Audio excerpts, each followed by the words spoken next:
Saludos, Dios le bendiga de manera especial. Este es su programa Caminos Inescrutables. En el día de hoy vamos a estar trabajando el tema de la cristología y la neumatología a la misma vez. Es decir, es un tema nuevo, es un tema que se ha tocado en los últimos años de la era cristiana y lo estaremos tocando dentro de esta verdad y esta realidad que estamos tocando sobre quién es Jesús.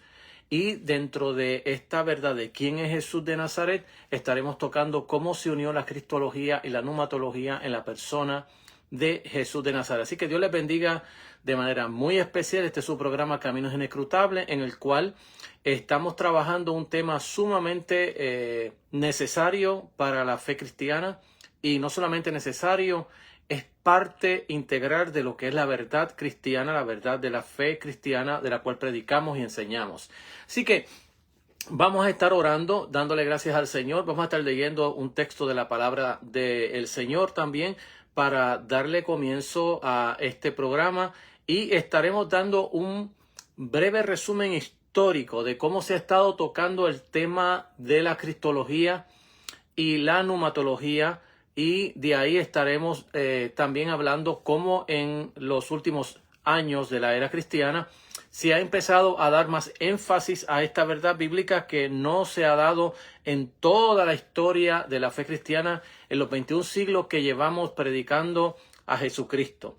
Así que es interesantísimo mirar esto desde esta realidad cristiana, de esta verdad cristiana, y sobre ello estaré dando un breve resumen, como ya dije, y entraremos dentro de lo que el Nuevo Testamento nos habla acerca de la intervención de la neumatología dentro de la cristología. Ahorita vamos a descomponer todos estos lenguajes técnicos y académicos para ponerlo en un lenguaje mucho más sencillo para nuestra audiencia, para aquellos que no tienen estudios a niveles posgraduados, pero estaremos descomponiendo estos términos para que sean más claros y entendibles para cada uno de ustedes. Así que gracias, Señor, por tu amor y misericordia, gracias por tu verdad, gracias por la intervención de tu Espíritu Santo siempre en nuestros programas. Te pedimos que el mismo haga una obra poderosa en la vida de aquellos que nos escuchan, y te pedimos que traigas siempre vidas al arrepentimiento y a la fe en Cristo Jesús, y abras el entendimiento de aquellos que quieren aprender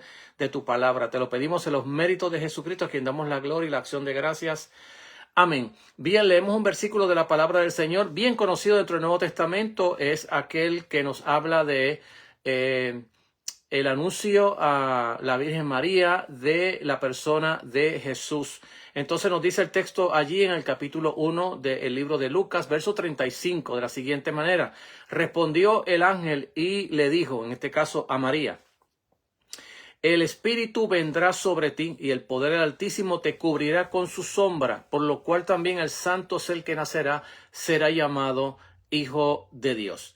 Bien, aquí tenemos uno de los textos más interesantes del Nuevo Testamento, porque es una intervención del Espíritu Santo en la vida de una virgen de Nazaret, o mejor de Belén, mejor dicho, pero que luego se fueron y se mudaron a Belén, a Nazaret, de donde a Jesús se le va a llamar Jesús Nazareno. Entonces, dentro de esta realidad bíblica que vamos a estar tocando sobre lo que nos enseña la historia, ¿verdad?, sobre la discusión o el debate que se ha dado sobre la neumatología. Voy a dar un pequeño esbozo sobre esa realidad. Luego estaré mirando el ministerio del Espíritu, una perspectiva de hecho desde el Nuevo Testamento, el Espíritu y el Mesías, también portador del Espíritu, y vamos a estar mirando los asuntos teológicos, bíblicos y históricos que se van a dar dentro de esta esperanza de Israel. Y en todas estas cosas estaremos tocando sobre lo que la Biblia nos habla de la concepción de Jesús, el bautismo, la tentación, la transfiguración, la pasión, la resurrección, la ascensión al Padre nuevamente por nuestro Señor Jesucristo. Y allí estaremos mirando, lo que tenemos es demasiado largo, pero vamos a tratar de ser más explicativo en esta verdad, porque es necesario que hoy la iglesia, el pueblo de Dios, entienda la verdad que hay, que se encierra en la persona de Jesús, que de ninguna manera la Biblia testifica, especialmente el Nuevo Testamento, no testifica de ninguna manera que Jesús vino solo a este mundo y que hizo las cosas por él mismo solo. Todo eso está contrario al texto bíblico. Toda la evidencia bíblica que tenemos en el Nuevo Testamento, ya sea en los evangelios sinópticos y en el evangelio de Juan, así como en el resto de las cartas paulinas, Pedro y los demás que escribieron el Nuevo Testamento, toda la evidencia que tenemos es que Jesús nunca andó solo. Primero iba o vino a través del Padre o obedeciendo al Padre.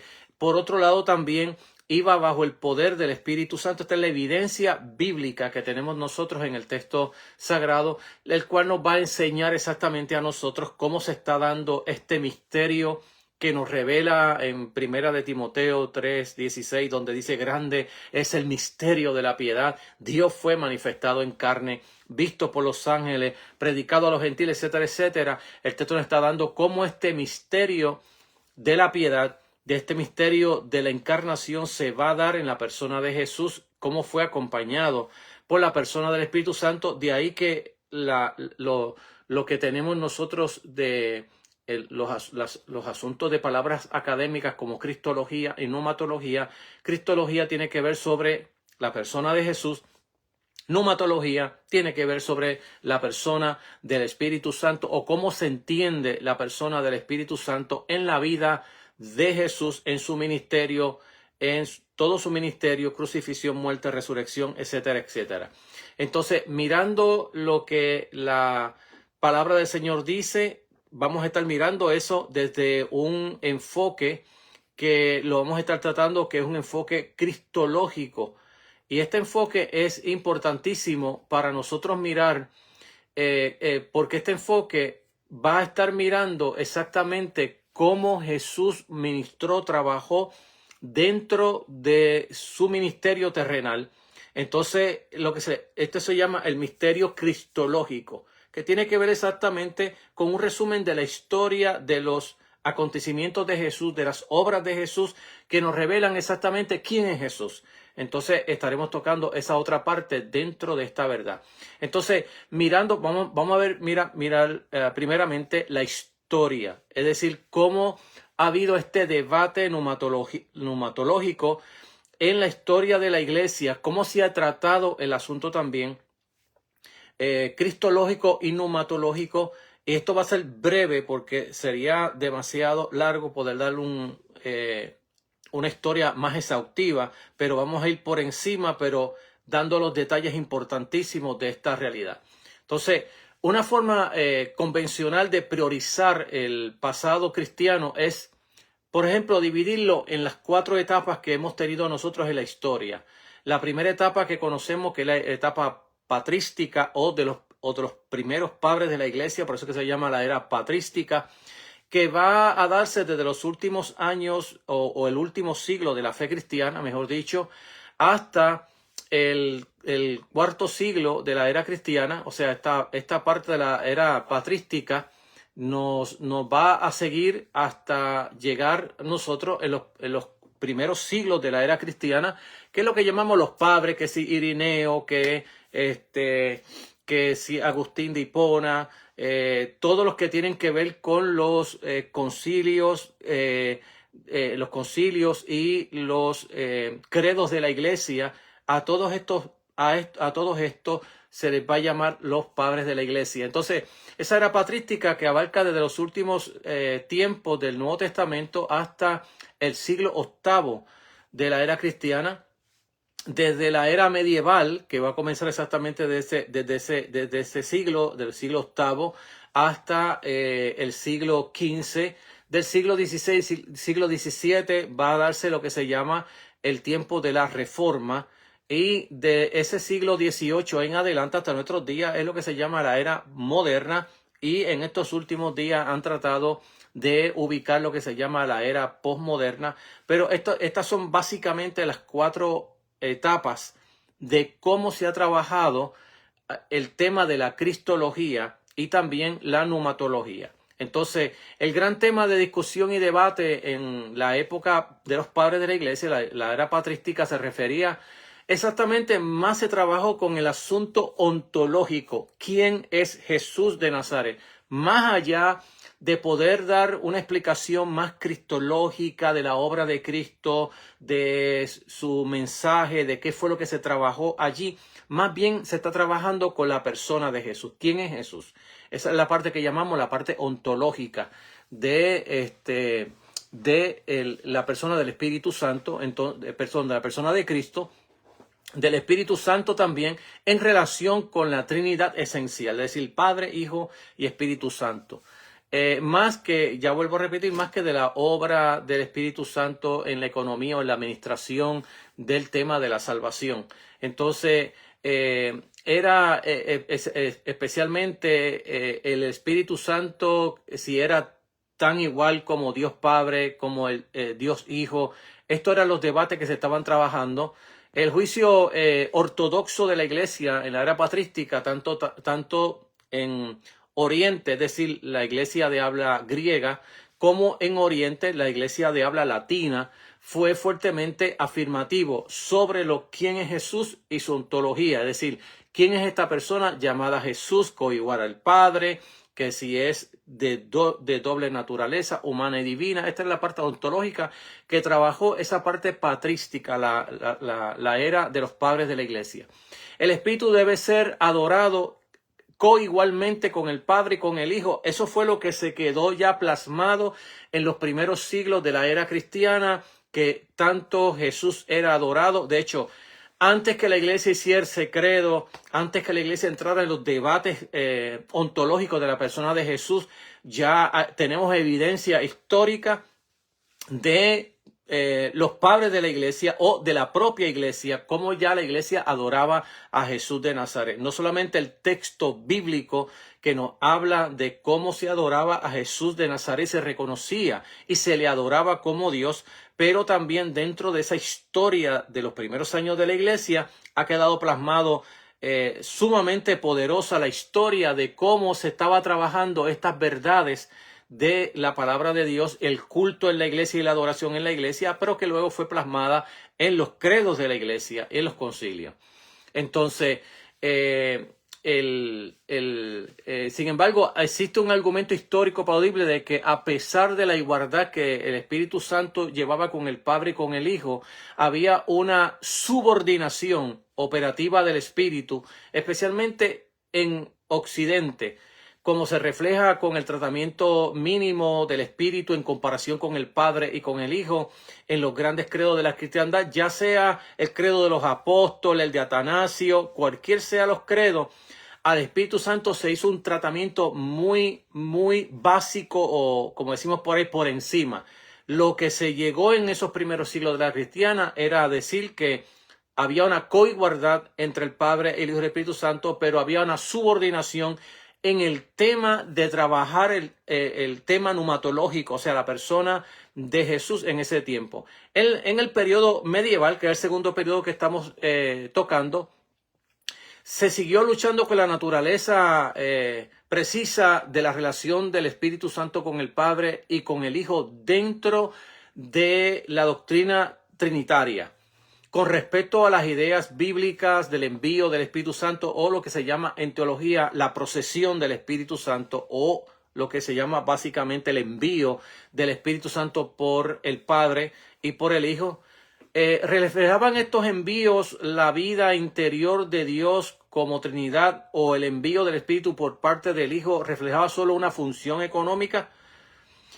Como se observa y como nos ha dejado Brown en los estudios que se han hecho académicos, en primer lugar, el primer milenio del cristianismo, en los grandes concilios, las iglesias pudieron ponerse de acuerdo sobre Dios y con su mayor parte sobre Jesucristo, pero Oriente y Occidente acabaron por separarse sobre el asunto neumatológico o el asunto del Espíritu Santo, o lo que le llamamos la procesión o el envío. Oriente decía que el Espíritu Santo había sido enviado por el Padre. Occidente le añadió filioque, o también por el Hijo. y esto trajo la gran división para el año 1054 de la era cristiana, donde se dividen estas dos, o esta iglesia católica, que ahora se divide en la iglesia ortodoxa oriental y la iglesia católica occidental. Más tarde va a ser llamada la iglesia católica apostólica romana en el siglo XVI. En los reformistas, la conclusión de la época patrística sobre la ontología del espíritu, la persona del espíritu, se mantuvieron en su forma occidental, Lutero, Calvino, Cranmer. Lo que sí surge es una mayor atención a la persona del Espíritu Santo. Por ejemplo, Brown sostiene que la Reforma fue una batalla entre los cristianos occidentales que estaba unida a las creencias de que el Espíritu había salido no solamente del Padre, sino también del Hijo, pero que estaban divididos sobre cómo funcionaba el Espíritu en la Iglesia. Por ejemplo, Lutero en el 483 al 546 y Calvino en el 509 al 574 en particular enfatizaron la obra del Espíritu en conjunción con la palabra para producir la fe, tanto como una respuesta al evangelio predicado como a las escrituras, ya sea enseñada o leída. Es decir, que ambos reformadores trabajaron más bien de cómo el Espíritu Santo trabaja en la mente, en la conciencia del ser humano para llevarlo a la salvación. Ambos reformadores reaccionaron enérgicamente contra la afirmación católica romana, que su mirada estaba en una exclusividad muy estrecha sobre cómo funcionaba el Espíritu Santo, pues estaba en el orden jerárquico de la Iglesia Católica Romana, en este caso los obispos, quienes recibían la iluminación del Espíritu Santo y no nadie del pueblo de adoradores, sino que estaba entre este círculo pequeño dentro del orden jerárquico de la iglesia, como los intérpretes de la cristiandad. Asimismo, ambos reformadores reaccionaron fuertemente contra los entusiastas de la época en su énfasis en la experiencia inmediata del Espíritu Santo. Tenemos que recordar que en este caso la historia que se nos está contando se remonta al siglo II, después del siglo II, cuando Montanos, en el siglo, aproximadamente del siglo XIII, hay otro avivamiento del Espíritu Santo, y cómo estos hermanos de la iglesia comenzaron a buscar una experiencia profunda, personal con el Espíritu Santo.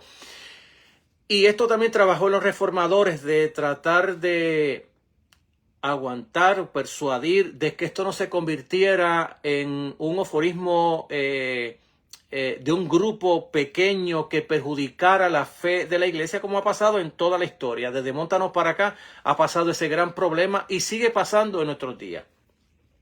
Entonces, Calvino en particular aportó la noción duramente fructífera de un testimonio interno del Espíritu Santo. Ya hemos llevado sobre lo que dijimos, cómo el Espíritu Santo está trabajando en la palabra, en el testimonio, en la palabra predicada o leída, pero también está trabajando Calvino sobre cómo trabaja el Espíritu Santo en el creyente a la palabra objetiva de Dios, lo que se llama en latín testimonio internus Spiritus Sancti. Entonces, dentro de esa verdad, ¿cómo está trabajando el Espíritu Santo dentro de mi vida por medio de la palabra de Dios? Entonces, Parker nos describe acertadamente como siempre se le ha llamado a Calvino, el teólogo del Espíritu. El igual que Atanasio en el 296 al 373, que es el teólogo de la encarnación, de cómo opera Dios o operó Dios en la encarnación. Lutero, cómo Dios operó en la justificación. En el siglo siguiente, el gran puritano John Owen, en el siglo XVI, el 16 al 83, realizó un trabajo pionero sobre el papel del Espíritu Santo en la santificación progresiva o en el crecimiento del creyente en la piedad. Es decir, que si estamos mirando cómo desde la era patrística hasta la Reforma, lo que se está trabajando es cómo el Espíritu, primero dentro de la ontología. Segundo, cómo el Espíritu Santo está trabajando a través de la palabra, tanto predicada como leída, o el testimonio interno del Espíritu Santo en la vida del creyente. Y un poco más allá se está trabajando entonces con el tema de la santificación, el crecimiento del cristiano, que todo esto es obra del Espíritu Santo trabajando dentro de la iglesia. Y esto es lo que tenemos nosotros exactamente en toda esta periodo histórico de la fe cristiana. El periodo moderno ha sido testigo de varias facetas de intereses dentro de la obra del Espíritu Santo. En el siglo XVIII al siglo XIX, las dimensiones experienciales del Espíritu Santo pasaron a primer plano. La misión del Espíritu es regenerar y santificar. Así que se está trabajando cómo el Espíritu Santo trabaja dentro del nuevo nacimiento y cómo trabaja dentro de la obra de santificar o apartar la iglesia para su servicio. Whitefield está trabajando en el siglo XVII, 14, 1770, tematizó especialmente lo primero. John Wesley va a priorizar lo segundo. Posteriormente, en el siglo XIX, el tema de la santificación impulsada por el Espíritu Santo se va a extender en términos de la experiencia de una vida cristiana superior y de santidad ante el Señor. El siglo XX ha sido el siglo más bien de explotar el tema de la pneumatología y la cristología a la misma vez.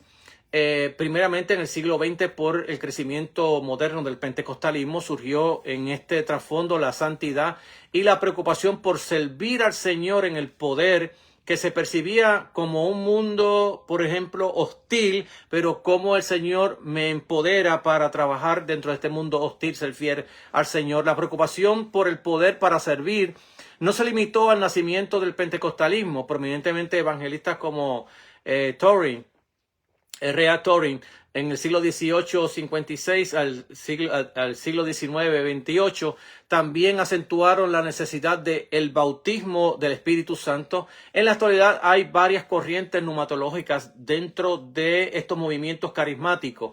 Está el continuo crecimiento de lo que se llama el movimiento pentecostal en el mundo. Está, por otro lado, la influencia de los movimientos carismáticos dentro de las iglesias principales y el aumento de lo que se llama las congregaciones de la tercera ola, que también son otro tipo de pentecostales. Hay un interés continuo por continuar con el filioque, es decir, cómo procede, cuál es la procesión del Padre o del Espíritu Santo por medio del Padre y del Hijo. El Espíritu Santo y el poder de servir, el Espíritu y los dones de la iglesia actual, el Espíritu y la doctrina de la iglesia, propiamente dicho, la eclesiología, el Espíritu y el uso del lenguaje de género al dirigirse y a describir a Dios, el Espíritu y la liberación del pueblo oprimido. Este es el asunto de lo que se llama la teología de liberación. Y por último, el Espíritu y las reivindicaciones de experiencias religiosas auténticas en religiones distintas del cristianismo. Esta lista es más bien, como ya dije, más bien es indicativa que exhaustiva.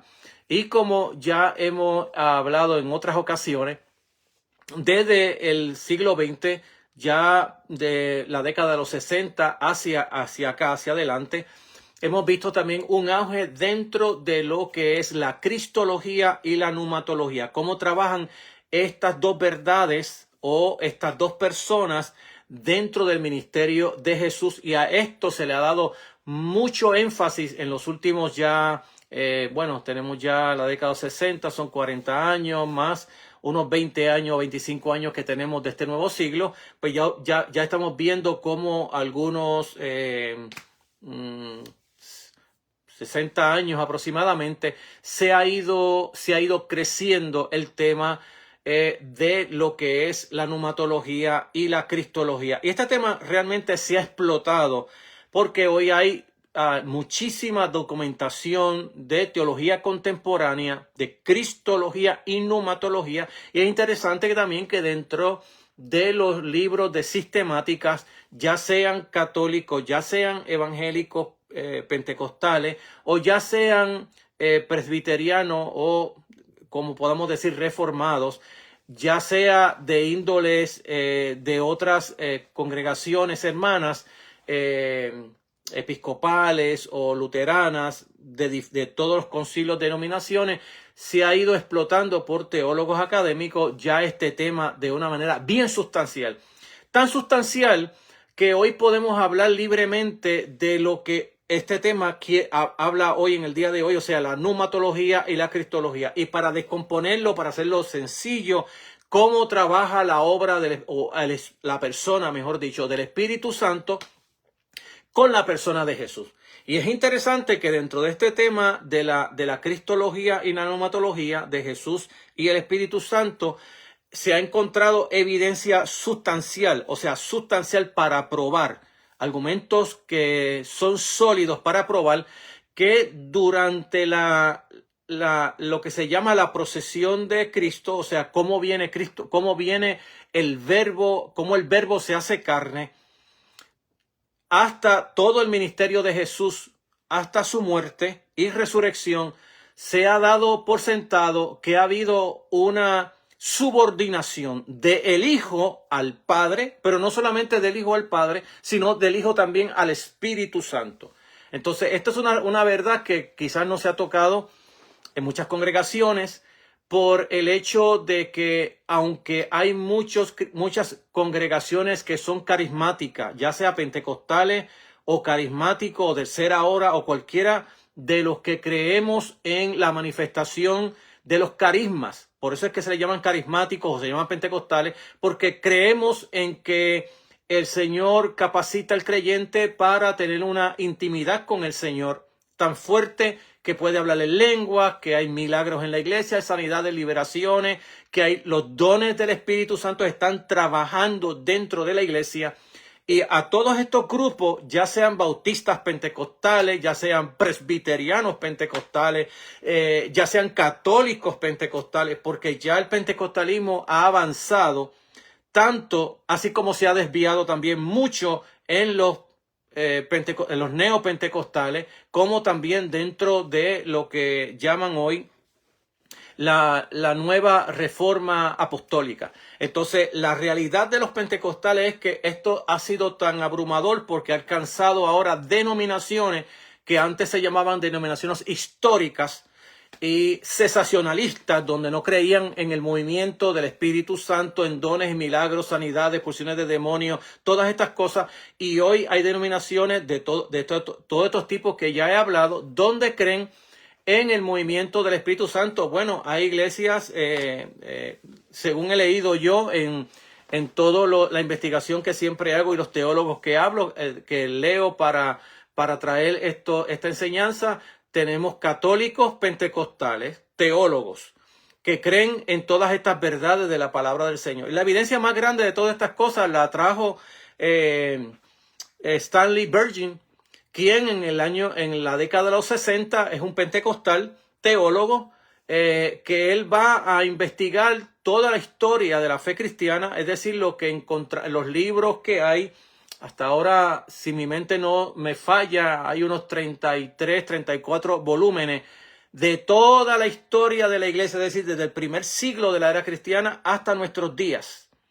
En esos libros está escrito todos los teólogos de la historia de la fe cristiana del primer siglo hasta el siglo XX. Y en esos libros que se llaman Nicea, Post-Nicea, Anti-Nicea, es decir, los libros que son antes de Nicea, antes del primer concilio en el 325, post-Nicea, es decir, durante y post-Nicea hasta nuestros días, y en eso incluye la iglesia católica que ya dije se dividió en el 1054 Oriente y Occidente y se investigó a ambas congregaciones. Toda la historia patrística se investiga para ver si dentro de estos 20 siglos el Espíritu Santo, como nos habían explicado los cesacionistas, teólogos cesacionistas, que son aquellos teólogos que enseñan que cualquier movimiento que hoy se llame del Espíritu Santo, ya sea de sanidad divina, de liberación, ya sea de don de fe, don de milagro, todas estas cosas han cesado cuando murió el último apóstol. Esta es el área cesacionista. Es una postura no bíblica, pero una postura filosófica sobre esa verdad bíblica. Bueno, Stanley Virgin investigó en todos estos documentos y de esos 33 volúmenes, él va a sacar 3 volúmenes donde va a explorar en toda esa historia el movimiento del Espíritu Santo dentro de todas las congregaciones desde la muerte del último apóstol hasta nuestros días. Una vez que se investiga todo esto, se saca a la relieve de que todo esto es falso sobre lo que se llama el cesacionismo, de que cesaron los dones del Espíritu Santo, y él va a contar todos los hombres de Dios, incluyendo los teólogos de la iglesia, los filósofos de la iglesia, cómo en la iglesia habían milagros y maravillas narradas por ellos mismos. Se investigó la iglesia católica, en este caso la iglesia hasta el siglo X, 54, cuando se divide, luego la iglesia católica apostólica romana, luego la iglesia ortodoxa de Oriente, y se va a encontrar aún y la reforma, y dentro de todas estas cosas se van a encontrar milagros, maravillas, sanidades, todo este tipo de cosas. Él va a lanzar estos libros al mercado y no solamente al mercado, primeramente se lanza a la academia, en los hallazgos de investigación. Y cuando estos libros se van a dar en la academia, todo esto surge una explosión de todos los teólogos, de todas las denominaciones. Yo tengo en mi poder libros de católicos romanos, tengo libros de reformados, evangélicos, pentecostales, anglicanos, de todo. Todos ellos escribiendo sobre la persona del Espíritu Santo, algo que no se había dado del siglo XX, del siglo XX, la década 60 hacia atrás, hasta los primeros siglos de la cristiana, no se había dado, y hoy se ha dado, y son cientos de volúmenes que ya hay en el mercado para todos aquellos que quieren investigar desde todo punto de vista, es decir, desde cada tradición cristiana evangélica, y los hallazgos han sido todos satisfactorios de cómo se trabaja la persona del Espíritu Santo, cómo trabaja también en la persona de Cristo. Algo que tampoco trabajó la Reforma, como ya dije, ya mencioné a Martín Lutero, mencioné al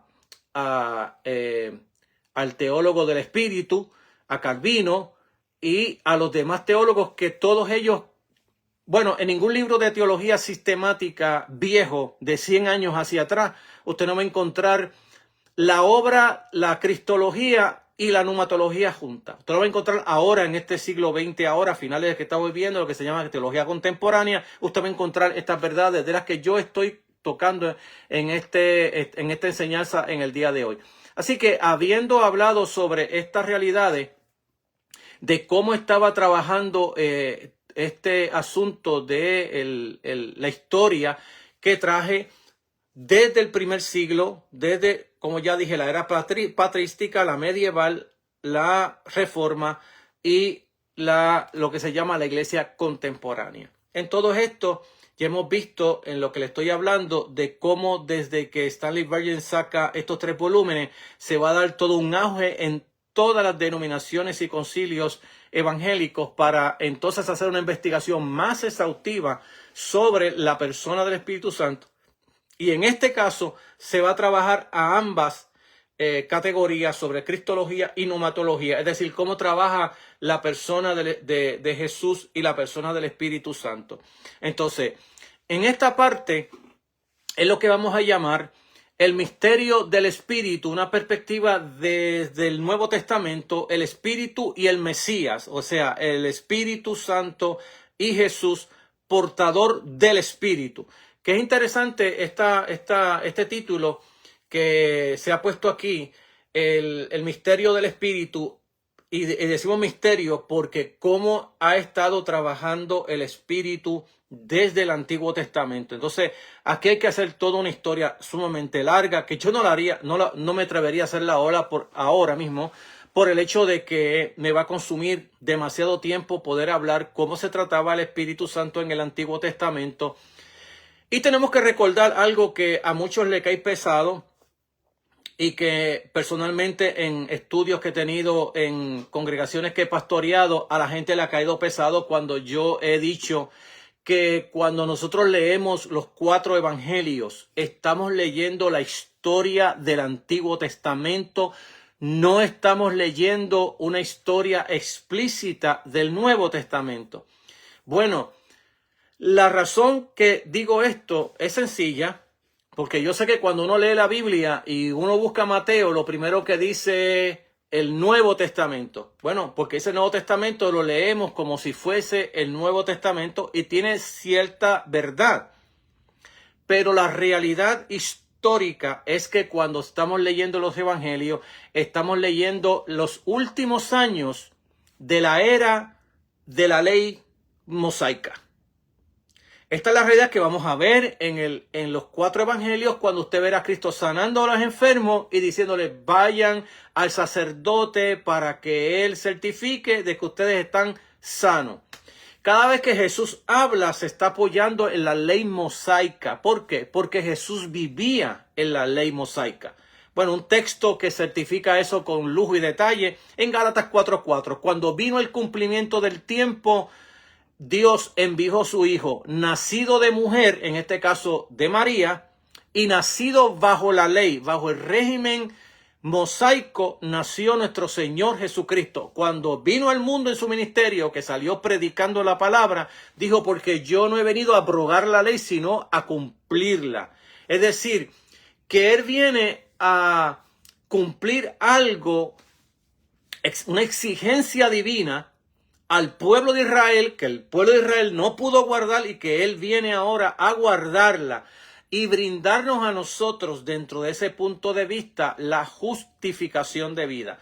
Entonces, tenemos que mirar cómo esto se está mirando o se está interpretando dentro del verso bíblico. Los escritores, Mateo, Marcos, Lucas, Juan, van a escribir después que estos eventos se cumplieron en la persona de Cristo y en ellos como primeros llamados discípulos del Señor, 30, 40 años después de haber ocurrido la vida, el ministerio, muerte, resurrección y ascensión de nuestro Señor Jesucristo. Y van a ir al pasado a escribir ahora. Esto fue lo que sucedió. Mire tan maravilloso esto que cuando Juan está hablando, cuando Jesús aparece en la fiesta de los tabernáculos, que ve que el agua se está regando, él comienza a decir de esa agua que se riega, que esta agua que se está regando, esto habló del Espíritu que venía, que de ríos de agua viva, aquellos que creían en mí, ocurriría dentro de su interior como ríos de agua viva.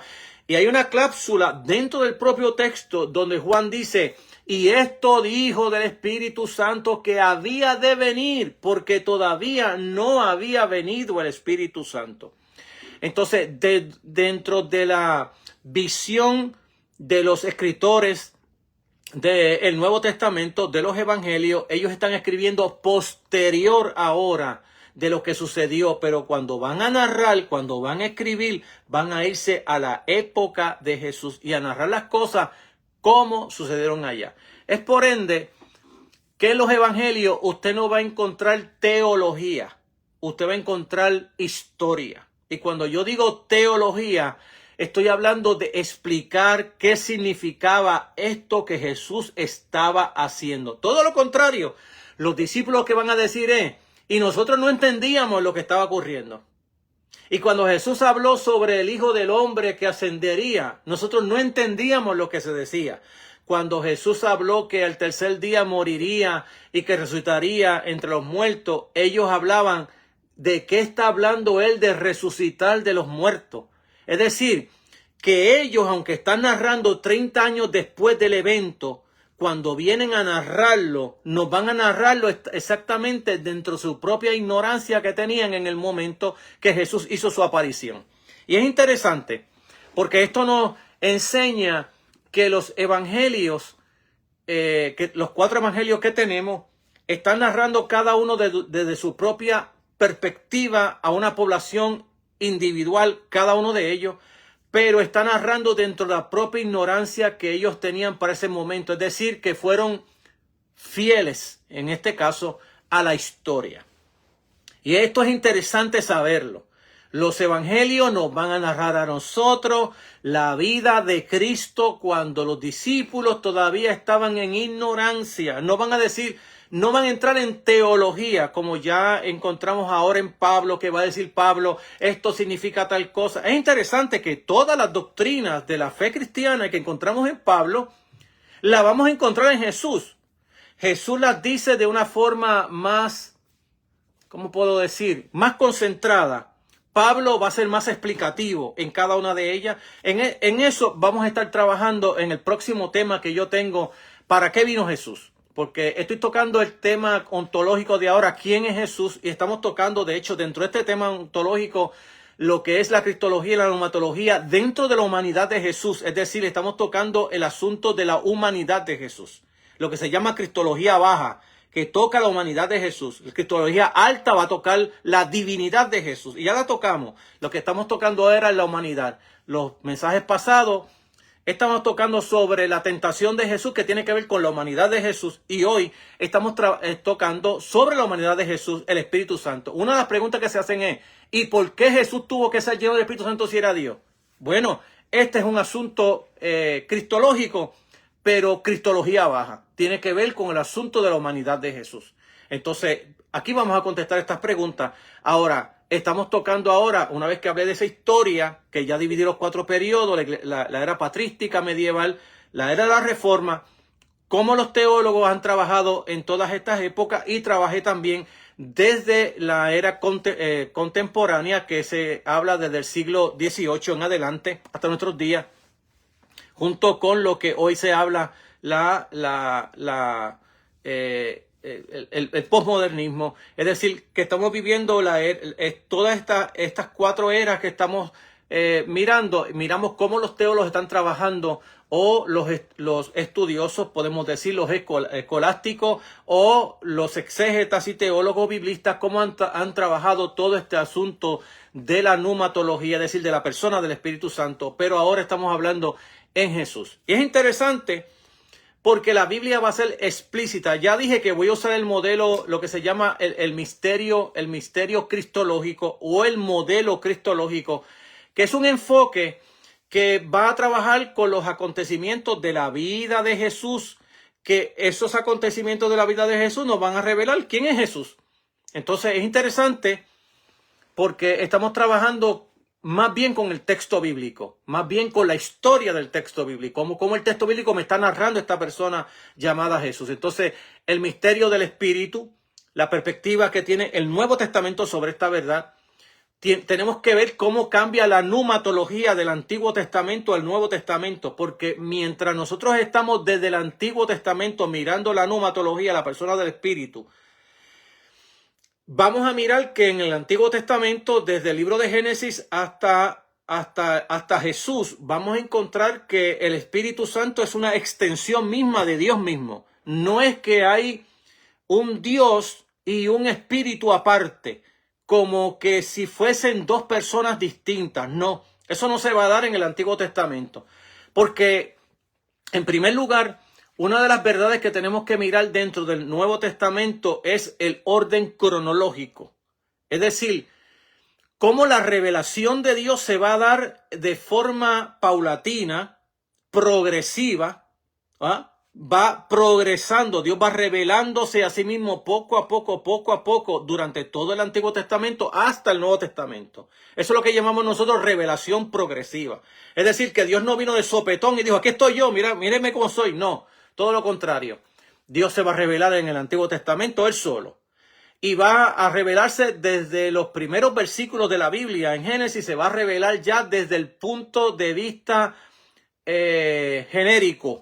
Y cuando digo genérico es que cuando usted busca el primer capítulo de la Biblia y el primer versículo que dice, en el principio creó que Dios, los cielos y la tierra, y la palabra Elohim que se usa allí en el hebreo, se está usando una palabra que no es una palabra que explica quién es Dios, es una palabra genérica. La palabra Elohim puede significar Dios, pero también puede significar Dios con letra minúscula, puede significar dioses, diosas.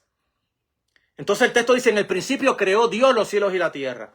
Más tarde en la Biblia, Dios va haciendo desde esa forma genérica, abierta, va cerrando, y nos va a llevar entonces a que luego se va a llamar el Señor, Yahvé. Allá a Moisés se le va a revelar como yo soy el que soy, y él va a cerrar ese nombre genérico que se hablaba de Dios o diosas, se va a cerrar ahora a un nombre propio de Dios. Y eso es lo que encontramos en el Nuevo Testamento. Se va a dar una confesión de ese nombre. Ya en Deuteronomio capítulo 6 se va a dar lo que llamamos nosotros el credo de los judíos, o de Israel, mejor dicho, para aquel tiempo, el credo de Israel o la confesión de Israel. Oye, Israel, Jehová el Señor, uno solo es. Entonces, nosotros no podemos indilgar Trinidad en el Antiguo Testamento por el hecho de que la Trinidad es eterna. De hecho, es eterna, pero no revelada. Y cuando no está revelada, no debemos de indilgar lo que es la Trinidad dentro del Antiguo Testamento. Sí hay unos atisbos acerca de la Trinidad, como lo hemos dicho otras veces, hagamos al hombre a nuestra imagen y semejanza. Pero el asunto de la palabra hagamos es un asunto igualito que la palabra you en inglés. Cuando nosotros usamos la palabra you, significa usted, pero también significa ustedes. Es una palabra plural. Y usted la puede usar para usted, pero también la puede usar para ustedes. Es la misma acepción que se hace en el hebreo cuando se dice hagamos al hombre a nuestra imagen y nuestra semejanza. No hay una Trinidad allí. Una Trinidad estamos hablando cuando el Señor Jesús, cuando el verbo se hace carne, aparece la segunda persona en persona allí revelada. Antes de eso no está revelada, está escondida. Y luego va a aparecer, después de Pentecostés, la tercera persona en el aposento alto y aparece lo que se llama la Divina Trinidad o el Dios Trino.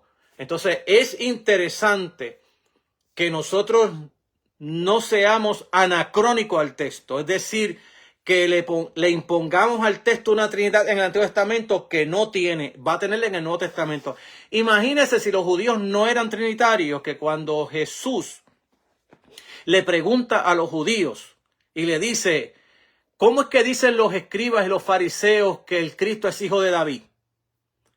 Y ellos dicen sí, porque la escritura dice que Jesús es descendiente de David. Entonces Jesús le dice, ¿y cómo es que David por el Espíritu le llama Señor diciendo, dijo el Señor a mi Señor, siéntate a mi diestra hasta que ponga a tus enemigos por estrado de tus pies? Salmo 110:1.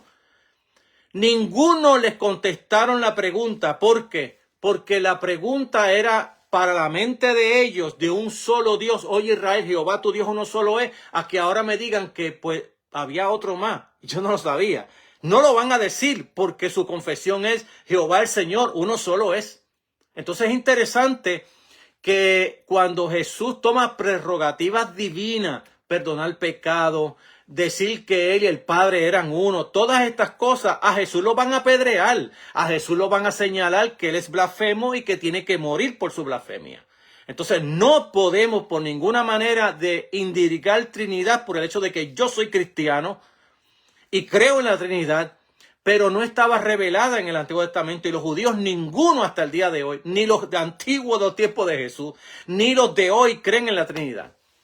Así que tenemos que tener cuenta cómo nosotros interpretamos el texto bíblico. Estamos en el tema de lo que es el misterio del Espíritu, cómo está trabajando el Espíritu, y estaba hablando cómo está trabajando en el Antiguo Testamento como una extensión misma de Dios, no como una segunda persona de la Trinidad, porque en el estudio que se ha hecho de la neumatología, el Espíritu en el Antiguo Testamento no tiene personalidad, es una extensión de Dios mismo. Dios mismo obrando. Y hay, por ejemplo, 5 a 6 acepciones sobre el Espíritu en el Antiguo Testamento. Cuando llegamos a los evangelios van a tratar al Espíritu desde ese punto de vista, desde el Antiguo Testamento, no del Nuevo. Porque en el Nuevo ya el Espíritu viene como persona. Ya en el Nuevo el Espíritu Santo desciende la persona del Espíritu Santo, la tercera persona de la Trinidad, y ya viene a hacer la obra de lo que Jesús dijo: cuando yo me vaya, el Espíritu va a venir, cuando Él venga va a redarguir al hombre de pecado, de justicia. Es decir, que la operación del Espíritu Santo primaria que va a hacer el Espíritu cuando venga al mundo es trabajar con el inconverso, con las ovejas perdidas de Israel, con el pecador. Va a trabajar con él primero, va a redarguir al hombre de pecado, de justicia y de juicio. Y una vez que el Espíritu Santo lo juzgue, que el Espíritu Santo apruebe la persona de Jesús y lo justifique y te declare a ti pecador, entonces eres redarguido por el Espíritu Santo y entonces vas a decir, ay Señor, perdóname. Ese perdón no viene por el predicador, viene por la obra previniente del Espíritu Santo en la vida, en la acción de gracia y de perdón de Dios en la vida del creyente. Entonces viene primero viene a trabajar con el pecador, luego que llegaste a la iglesia, que ahora eres parte de la iglesia, gracias por el bautismo del Espíritu Santo, como el Señor ahora te sumerge al cuerpo de Cristo y ya viniste como un individuo, pero ya no eres un individuo dentro de la iglesia, dentro de la fe cristiana. Pablo dice que ahora eres el cuerpo místico de Cristo. Ya entras dentro de una relación comunitaria y eres parte de esa comunidad, no eres un ser independiente. El problema que tenemos nosotros con este asunto de la independencia dentro de la iglesia es que se nos ha enseñado desde kindergarten hasta posgraduado, nos han enseñado la filosofía del posmodernismo y del individualismo y de la autonomía del cristiano. Y usted decir hoy en la iglesia que Jesús es el Señor, es una mala palabra para todos nosotros que hemos sido criados dentro de las nuevas filosofías del individualismo. Entonces, yo voy a la iglesia y el pastor a mí no me tiene que decir nada. A mí el predicador no me tiene que decir nada porque yo soy un ente aparte. Pues mire, déjeme decirle algo. Si usted entiende que es la iglesia del Señor, el cuerpo de Cristo, usted está mal ubicado. Usted se va de la iglesia y se pierde allá en el mundo donde se quiera perder. Pero dentro de la fe cristiana no hay tal cosa como individuos. No hay tal cosa como individuos porque tú llegaste a la iglesia sí como un individuo. Tú mismo aceptaste al Señor como individuo porque el Espíritu Santo trabajó contigo. Pero una vez que llegas a la iglesia y eres bautizado con el Espíritu Santo, ahora eres parte de la iglesia. Por eso es que Pablo, cuando va a hablar en Corintios de la iglesia, va a hablar de ella como el cuerpo místico de Cristo, donde todos somos necesarios.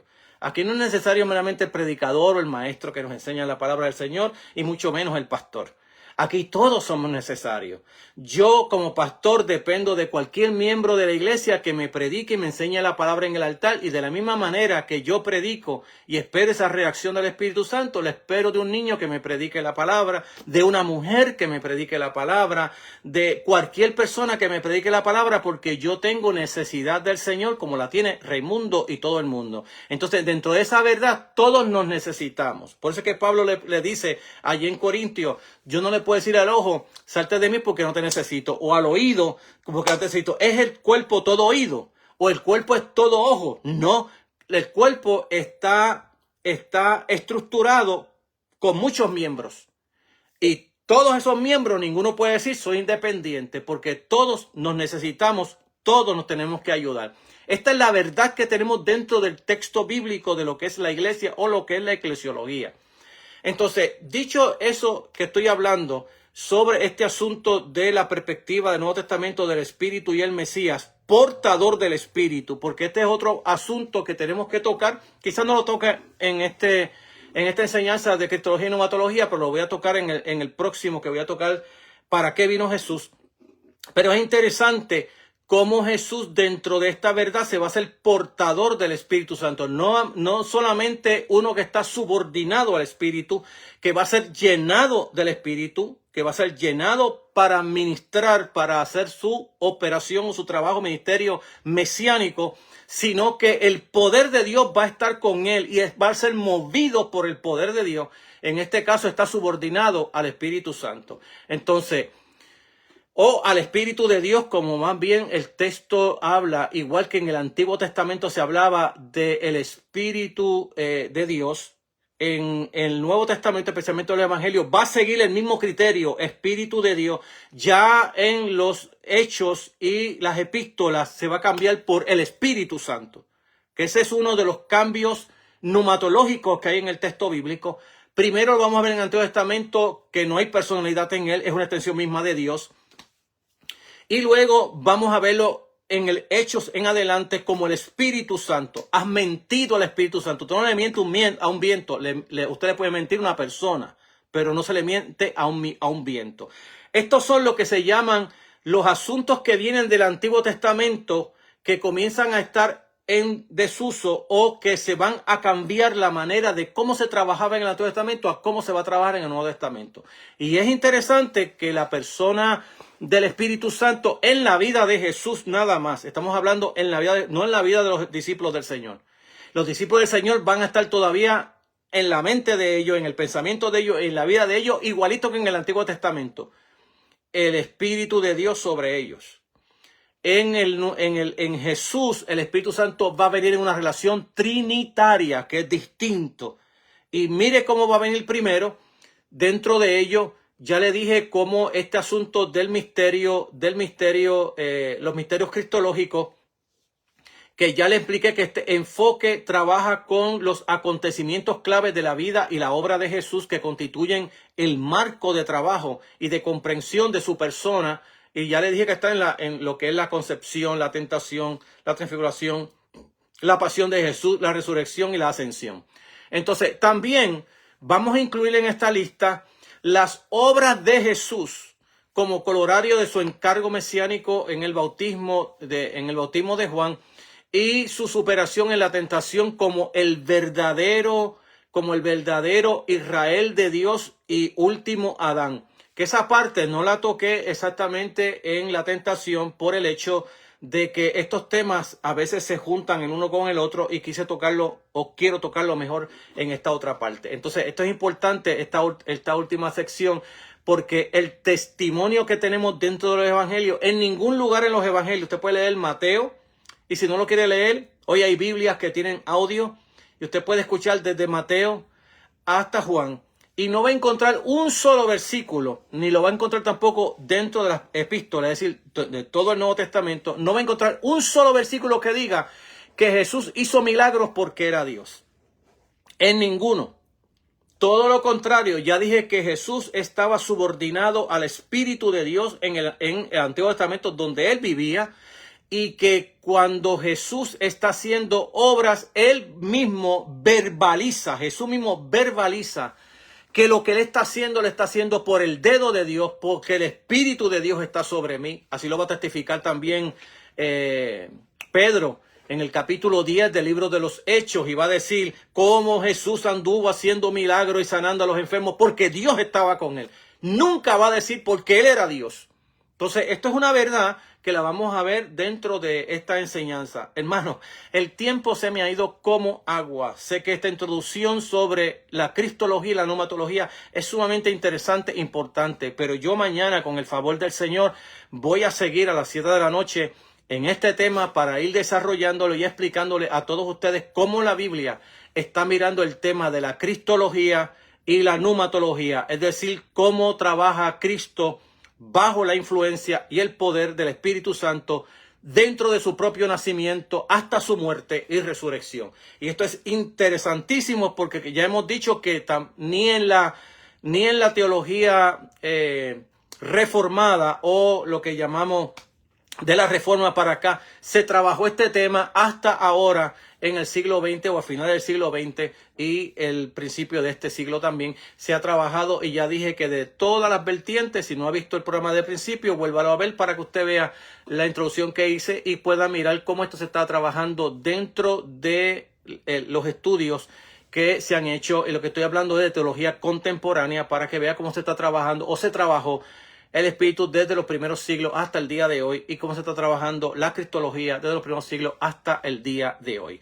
Entonces, vamos a darle gracias al Señor, pedirle que el Señor se revele a las vidas que no le conocen, que mi interés en este programa, de que usted conozca la fe cristiana. Estoy tratando de ser un poco en el lenguaje, un poco del pueblo, para no dar estos términos teológicos, pero son necesarios hacerlo para que se sepa cómo en la academia se trabajan estos temas. Así que, amados, esperamos que el Señor siga obrando en su vida, en la mía y también en aquellos que no conocen al Señor. Ayúdeme a orar, darle gracias al Señor. Siempre hablándole que este programa tiene la intención de llevar la verdad de la palabra desde una forma contextual y contemporánea, es decir, en el contexto del que tiene la Sagrada Escritura y nuestro contexto en el día de hoy, porque el Espíritu Santo sigue siendo contextual y también contemporáneo. Padre, gracias te damos por tu amor y misericordia y te pedimos que bendigas a tu pueblo, nos enseñes tu verdad y conocer a Jesús y cómo el Espíritu Santo trabajó en la persona de Jesús